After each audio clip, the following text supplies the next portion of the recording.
Buonasera da Sicilia 24, le principali notizie.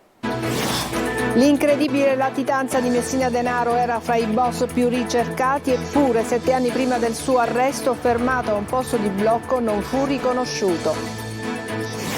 Si estende la protesta degli agricoltori, file di trattori e mezzi pesanti in diverse arterie dell'isola, contestano le politiche comunitarie e chiedono misure concrete a sostegno del settore. Licata, parchi, mercati e scuole resteranno chiusi fino a domenica per la nube tossica che si è sprigionata dopo il rogo della discarica. L'ARPA esclude inquinamento nel centro abitato.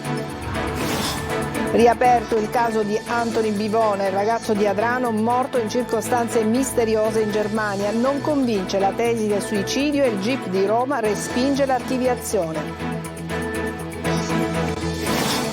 Arriva una pioggia di milioni per la Gigafactory di Enel Green Power a Catania. Serviranno ad avviare l'impianto per la produzione di pannelli solari che si era arenato. Librino, non solo spaccio tra orti sociali e nuovi alloggi popolari, l'altro volto di uno dei quartieri edifici di Catania. Orchestrali del Politeama di Palermo contro Beatrice Venezzi, non sa dirigere, il sovrintendente minimizza, contestata da pochi.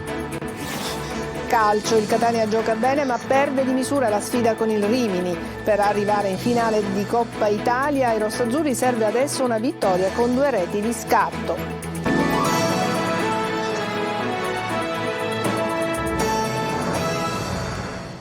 Bentrovati. L'incredibile super latitanza di Messina Denaro. Pur essendo il boss più ricercato, 7 anni prima il suo arresto, fermato a un posto di blocco dai carabinieri nel suo territorio, non fu riconosciuto. È la rivelazione del procuratore di Palermo De Lucia che lancia un allarme. La mafia, dopo i colpi ricevuti, cerca di riorganizzare un organismo di vertice, la cosiddetta cupola. Laura Spanò. Il boss Matteo Messina Denaro era talmente sicuro di non essere scoperto grazie alla sua rete di fiancheggiatori che, nonostante sapesse di essere ricercato, continuava a vivere la sua vita in maniera spregiudicata. È stato accertato, per esempio, che viveva da almeno 4-5 anni a Campobello di Mazzara, nonostante questo paese e la vicina Castelvetrano fossero oggetto di continui blitz delle forze dell'ordine. Ora, indagando in questo anno dopo la cattura e la sua morte, gli investigatori hanno scoperto che 7 anni fa venne addirittura fermato sempre in provincia di Trapani a un posto di blocco. Messina Denaro però non fu riconosciuto dai carabinieri che controllarono il suo documento. Tutto sembrava in regola. Il particolare è stato rivelato dal procuratore di Palermo Maurizio De Lucia, che ha coordinato le indagini che hanno portato all'arresto del capomafia avvenuto il 16 gennaio del 2023. La rivelazione è arrivata nel corso di un incontro con i ragazzi delle scuole di Casal di Principe in provincia di Caserta, andati ad ascoltarlo nella villa confiscata dove ha sede casa Don Peppe Diana, luogo dedicato al sacerdote ucciso dalla camorra il 19 marzo del 94. Messina Denaro confidava sul fatto che le forze dell'ordine avevano sue foto vecchie di anni, ha raccontato il procuratore, ma c'era anche chi lo avvisava dei movimenti degli investigatori. Per De Lucia ora serve interrogarsi su come sia stato possibile che abbia trascorso 30 anni in latitanza. Oggi l'impegno della Procura di Palermo è quello di individuare chi ha favorito Messina Denaro. E poi l'allarme. Cosa Nostra ha subito colpi importanti, è stata indebolita ed è più povera, ma le famiglie provano sempre a riorganizzare un organismo di vertice e ad arricchirsi attraverso il traffico di stupefacenti. Sono scesi anche oggi in strada gli agricoltori con trattori e mezzi pesanti per protestare contro le politiche europee. Sentiamo Gerry Italia. Per un vuoto che coltiviamo, non lo so quello che ci hanno in mente, che ci hanno tradito tutti. Non ce n'è più colore politico, tutti uguali sono. L'onda verde dal nord Europa sbarca anche in Sicilia questa mattina, diversi blocchi in diverse parti dell'isola, trattori e mezzi agricoli a bloccare le strade da Palermo fino a Gela. Da giorni in tutta Italia e in diversi paesi europei è in corso la mobilitazione contro le politiche agricole imposte dall'Unione Europea, che vengono definite disastrose e distruttive per l'intero comparto, e adesso la protesta sbarca anche sull'isola, da Palermo a Sciacca fino ad arrivare alla piana di Gela, patria dei carciofi e del grano. Questa mattina diversi agricoltori del territorio, soprattutto gelesi e niscemesi, si sono radunati con i loro trattori nella zona di Ponte Olivo. Nessun blocco stradale, ma un lungo corteo di macchine agricole che da Gela è arrivato fino al bivio per Niscemi. Noi non vogliamo vivere di assistenzialismo, noi vogliamo essere aiutati non per abbandonare i terreni, ma per migliorarci, sia noi come aziende agricole, e migliorare la biodiversità dei terreni. Proteste degli agricoltori anche contro la produzione di farine derivate da insetti hanno gettato qui, come vedete, una manciata di vermi ancora vivi e dall'altra parte invece il cosiddetto oro giallo, il grano. Dobbiamo mangiare verme per avere l'olio, oro di Ticino. Non potremmo mantenere neanche i nostri figli. E adesso gli agricoltori sono allo stremo, sommersi dai debiti. Il costruttore non mi vuole far entrare, che sono sotto. Qualche 50.000 euro di interesse, io non ho manco i soldi per sopravvivere e mantenere i miei figli a studiare.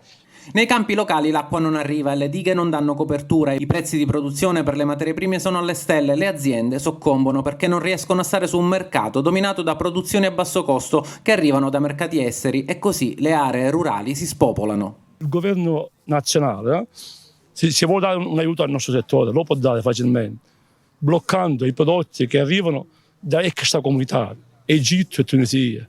Non si può farci massacrare dall'Egitto e dalla Tunisia con i carciofi, con prezzi bassi, senza controlli fitosanitari. Non c'è niente. Il sit-in proseguirà anche domani, volto principalmente a rilanciare una vertenza che sembra adesso non avere fine. Vigili del fuoco, Canadair ed elicotteri sono ancora in azione per spegnere gli ultimi focolai del gigantesco rogo scoppiato all'interno del deposito di rifiuti di Licata. Le rilevazioni dell'ARPA escludono il rischio inquinamento per il centro abitato, rimangono però chiusi mercati, cimiteri e scuole. Domani vertice in prefettura ad Agrigento per affrontare il complesso tema dello smaltimento dei rifiuti carbonizzati che adesso sono diventati rifiuti speciali e molto inquinanti. Davide Sardo. Dopo la nube tossica, Licata respira ossigeno e sollievo. Ovviamente si tratta di una metafora che però rende bene quanto accade, ovvero è stato escluso il rischio per la salute pubblica nel centro città. I rilevamenti eseguiti dall'ARPA Protezione Ambiente Sicilia hanno riscontrato solo una presenza di valori di benzene fuori soglia nei 70 metri intorno all'area del vasto incendio divampato sabato notte nel deposito di rifiuti dell'impresa Omnia in contrada Bugiades. Il sindaco di Licata, Angelo Balsamo, per cautela ha deciso di mantenere le attuali ordinanze di chiusura delle scuole fino a sabato e di interdizione di spazi aperti e sospensione delle iniziative all'aperto. Nel frattempo proseguono le operazioni di spegnimento dei cumuli di rifiuti. La cappa di fumo sospinta dal vento si è spostata dalla città verso il mare. I vigili del fuoco hanno lavorato instancabilmente 24 ore su 24 con difficoltà a causa di spazi e accessi limitati alla struttura. In volo nel cielo di Catese anche Canadair ed elicotteri per gettare acqua sul deposito. Da terra invece i mezzi pesanti dei vigili del fuoco hanno lavorato alacremente per estinguere e rimuovere tutti i focolai. Superata tale fase, il prossimo problema da affrontare sarà lo smaltimento dei rifiuti carbonizzati, divenuti adesso speciali e molto inquinanti. Il tema sarà discusso in prefettura ad Agrigento durante un incontro convocato dal prefetto Filippo Romano. I giudici riaprono il caso di Anthony Bivona, il ragazzo di Adrano morto in circostanze misteriose in Germania. Il GIP di Roma ha respinto l'archiviazione, non convince la tesi del suicidio, si valuta la pista invece dell'omicidio. Luca Ciliberti.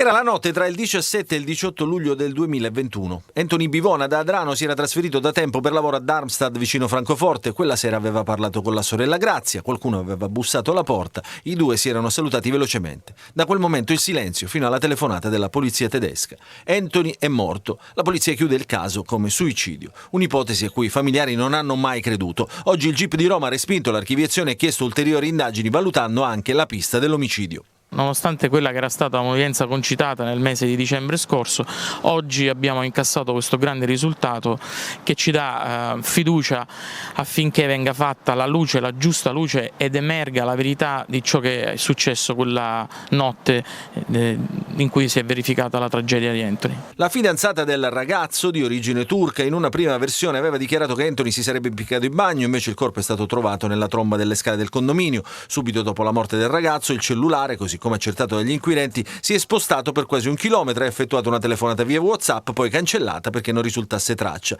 Ed è proprio sul cellulare, la scatola nera della vita di Anthony, che la famiglia chiede e ha sempre insistito di indagare in modo più approfondito per trovare ulteriori risposte.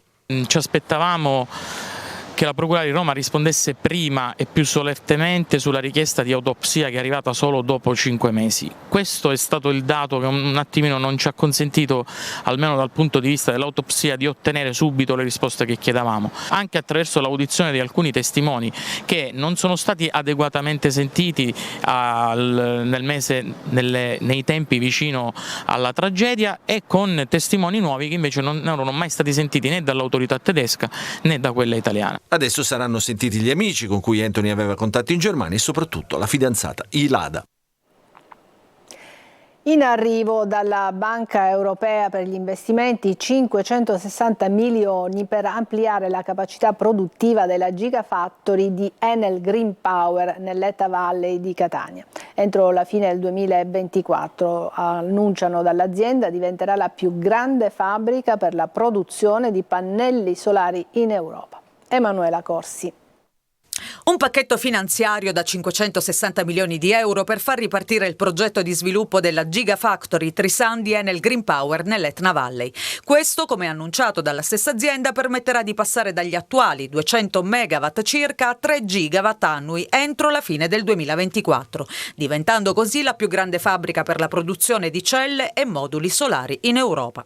Il finanziamento si è concretizzato grazie alla collaborazione tra la BEI, Banca Europea per gli Investimenti, sostenuta da Invest EU, e un pool di banche italiane guidate da Unicredit e affiancate da SACE. Oltre a generare energia pulita sufficiente a rifornire l'equivalente di 1 milione di famiglie all'anno, l'operazione della Gigafactory di Catania punta a stimolare anche la crescita economica siciliana, con la prospettiva di aumentare l'occupazione locale, diretta e indiretta, creando circa 1.000 nuovi posti di lavoro entro il 2024. Un progetto che però negli ultimi mesi sembrava essersi arenato. Lo scorso dicembre, infatti, davanti allo stabilimento etneo si era tenuto un sit-in di protesta dei lavoratori che hanno manifestato grande preoccupazione dopo l'ennesima proroga del cantiere. Ritardi che avevano fatto nascere la paura di una totale dismissione o un ridimensionamento del progetto di sviluppo del sito siciliano.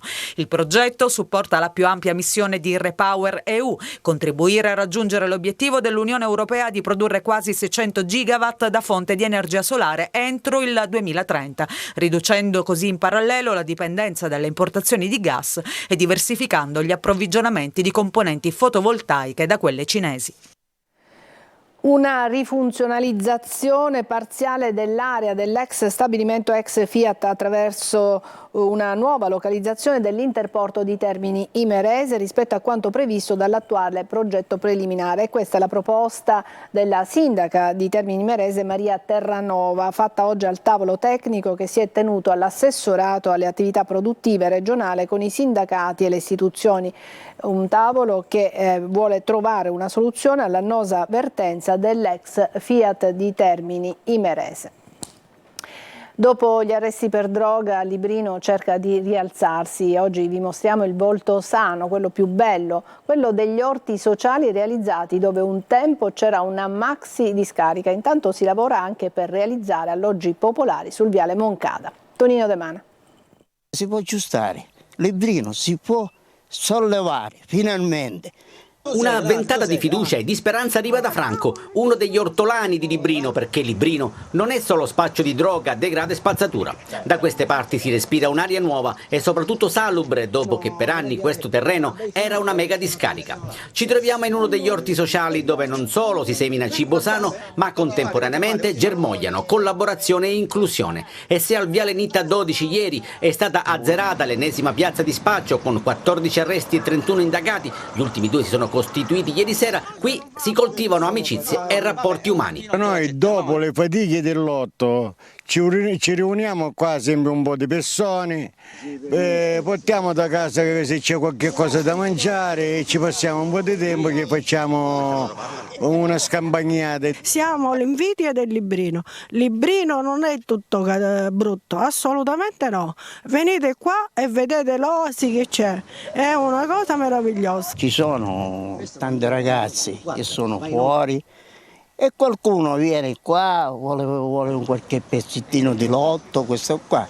Se è vuoto noi lo diamo un pezzettino. L'altra faccia di Librino è anche quella dell'edilizia popolare, che piano piano sta dando la possibilità agli aventi diritto di avere un'abitazione decorosa. Aprirà a marzo anche il cantiere per realizzare in Viale Moncada 27 2 edifici da 64 alloggi. Un progetto che si concretizza grazie all'input dell'amministrazione comunale e che sarà realizzato nell'ambito del PNRR.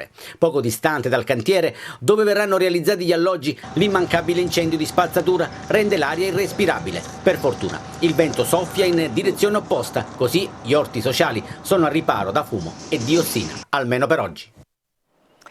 In relazione all'operazione Sottosopra condotta ieri dai carabinieri del Comando Provinciale di Catania, il presidente dell'Istituto Autonomo Case Popolari Angelo Sicali precisa che gli alloggi cui si fa riferimento non sono gestiti e nemmeno di proprietà dello stesso IACP di Catania.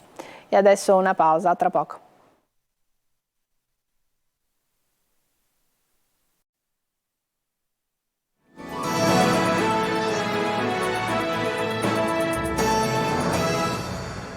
Soldi e regali per informazioni su gare pubbliche. Emergono nuovi particolari nelle carte dell'inchiesta che ha portato all'arresto il deputato regionale Dario Safina. Luca Ciliberti.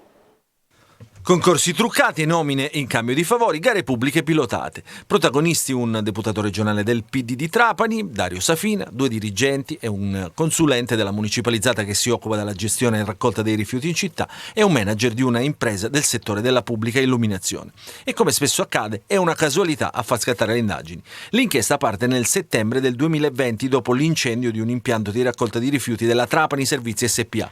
La natura, evidentemente dolosa del rogo, spinge i militari a disporre una serie di intercettazioni a carico dell'amministratore unico pro tempore della società comunale che gestisce i rifiuti, Carlo Guarnotta. E si arriva a ipotizzare una sorta di combin volta a far nominare Guarnotta direttore generale dopo la sua decadenza dalla carica per l'insediamento del nuovo CDA.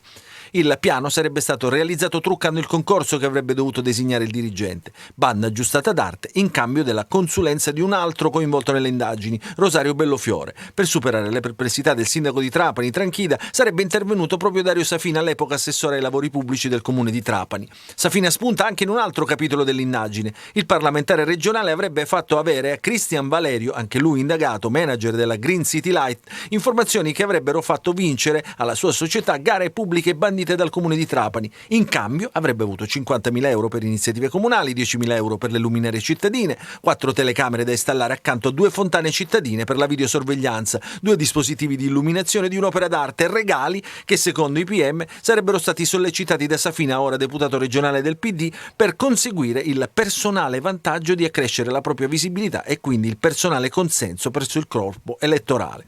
Safina si è autosospeso dal PD in attesa che la giustizia faccia il suo corso. A Catania i poliziotti del commissariato Borgo Ognina hanno denunciato un 57enne per detenzione abusiva di armi e false dichiarazioni a pubblico ufficiale. L'uomo, sottoposto a un provvedimento di divieto di detenzione armi, è stato trovato in possesso di 22 armi da fuoco, oltre 3.000 munizioni e 3 kg circa di polvere da sparo. L'arsenale, comprese armi di pregio storico, era in un cavò blindato che il 57enne aveva costruito nella mansarda della propria abitazione. A Niscemi la polizia ha scoperto 28 kg di marijuana nascosti negli stipiti delle porte di un appartamento. La droga era suddivisa in confezioni saldate alle architravi. 3 uomini sono stati arrestati. La marijuana avrebbe fruttato oltre 200.000 euro sul mercato clandestino. A Niscemi, semaforo pedonale spento, sottopassaggio murato e una strada che diventa pista di Formula 1. A Siracusa, viale Santa Panagia, è sempre più pericoloso e per quanto riguarda il traffico, Messina è la 4ª città d'Italia. Francesco Aloi.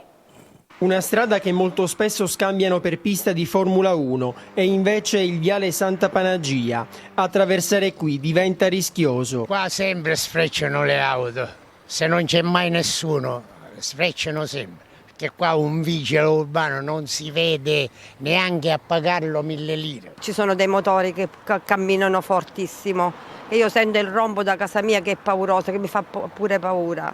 Una volta c'era il semaforo pedonale, adesso è spento, ma c'è anche un sottopassaggio per attraversare in sicurezza, murato. Chi frequenta la zona chiede che si faccia qualcosa. La soluzione potrebbe essere il semaforo pedonale a chiamata. In questi tratti bisogna stare attenti, dove ci sono le strisce pedonali. Attraversare qui significa quasi rischiare la vita. La vita, perché hai visto la velocità 70, 80 camminavano, se ci fai il segnale con le mani non si fermano. Oltre alla chiesa, a 2 passi ci sono tribunale, scuole e uffici. Servirebbero anche più controlli che invece ci sono in autostrada.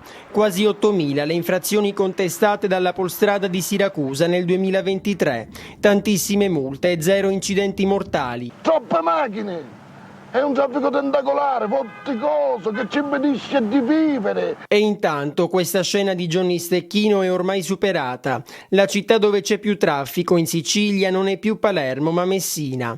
È la 4ª in Italia dopo Milano, Roma e Torino, la 24ª al mondo. E guidare diventa sempre più un problema. Salta la ciclovia della Magna Grecia che avrebbe dovuto attraversare la Sicilia orientale dalla provincia di Messina a quella di Ragusa, passando per Siracusa e Catania. Il motivo è tanto semplice quanto grave. Il governo Meloni ha definanziato l'opera. Lo afferma Filippo Scerra, parlamentare nazionale del Movimento 5 Stelle, che spiega: nella revisione del PNRR ha tolto i soldi e alla scadenza del 31 dicembre 2023 la Regione siciliana ne ha dovuto prendere atto. Beatrice Venezzi stroncata dagli orchestrali del Politeama di Palermo. Non sa dirigere, dicono. Il sovrintendente però la difende. Marco Gulla. Musica e polemiche, verrebbe da dire, è il caso che sta scuotendo in questi giorni l'Orchestra Sinfonica Siciliana. Riflettori ancora puntati sulla direttrice d'orchestra Beatrice Venezzi, che nel corso di una performance al Teatro Garibaldi Politeama di Palermo non le è stato tributato l'apprezzamento che di solito si riserva al direttore, ovvero battere rumorosamente i piedi sul palco. Al termine di 2 serate di concerti al Teatro Politeama sono rimasti immobili e hanno fatto calare il silenzio. Non sa dirigere, hanno detto 3 professori d'orchestra. Critiche, polemiche, orchestra spaccata. A fare chiarezza ai nostri microfoni ci ha pensato il sovrintendente dell'Orchestra Sinfonica Siciliana. Ho partecipato alle prove e ho visto che c'era un buon movimento tra le parti, un buon sentiment, mi verrebbe da dire. E allora ieri appunto ho interrogato le prime parti, quelle figure orchestrali di rilievo, quelli che sono l'ossatura di un'orchestra. E loro hanno fatto una dichiarazione aperta dove hanno manifestato solidarietà al direttore Beatrice Venezzi, non riconoscendosi nelle parole di questi 3 singoli professori d'orchestra. Io ovviamente ho dichiarato la mia massima stima e solidarietà al direttore Venezzi e l'ho invitata la prossima settimana per fare la sua seconda produzione, quindi da martedì sarà nel nostro teatro per iniziare le prove. Al di là delle polemiche, la Venezzi tornerà quindi a Palermo per un nuovo concerto. In questo momento i numeri danno ragione all'Orchestra Sinfonica, sold out quasi sempre.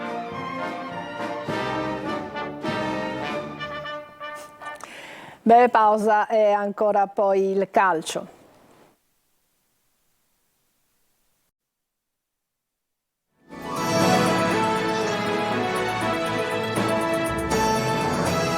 Ed eccoci al calcio. Il Catania ha giocato bene ma ha perso di misura la sfida con il Rimini. Per arrivare in finale bisognerà adesso vincere con 2 reti di scarto. Tonino De Mana.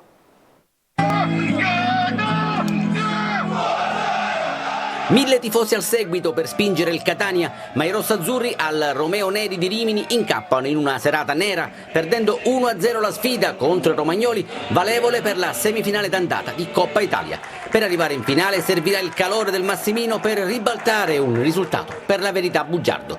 0 gol, rabbia e tante recriminazioni che dovranno essere trasformati in energia positiva il prossimo 28 febbraio, visto che per eliminare il Rimini bisognerà vincere con 2 reti di scarto. Tutta colpa di questo gol, arrivato al minuto 38 che spacca la partita sotto lo sguardo di Pelligra. Cernigoi fa un buon lavoro sull'out di sinistra e imbecca la Mesta, che al minuto 38 supera Beters in uscita. 1-0 Rimini e doppia protesta dei rossazzurri per una spinta irregolare ed un presunto fuorigioco. C'è una gomitata in faccia a Conte che con dei segni ben evidenti.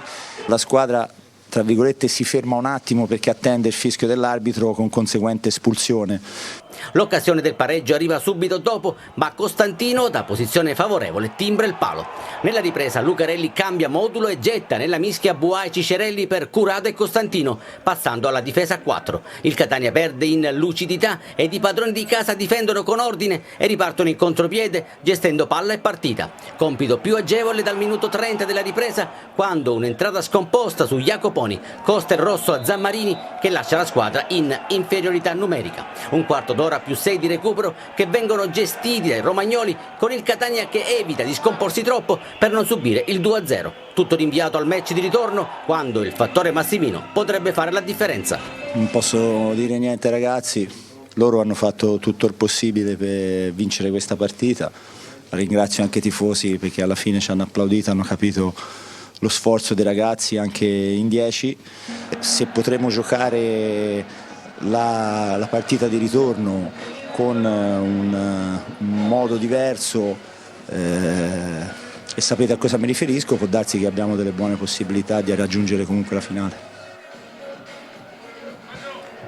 Vigilia di campionato per il Palermo che domani sfiderà il Catanzaro al Ceravolo. Mancherà Brunori per squalifica, dalla Ternana è arrivato Diachité. Marco Gulla.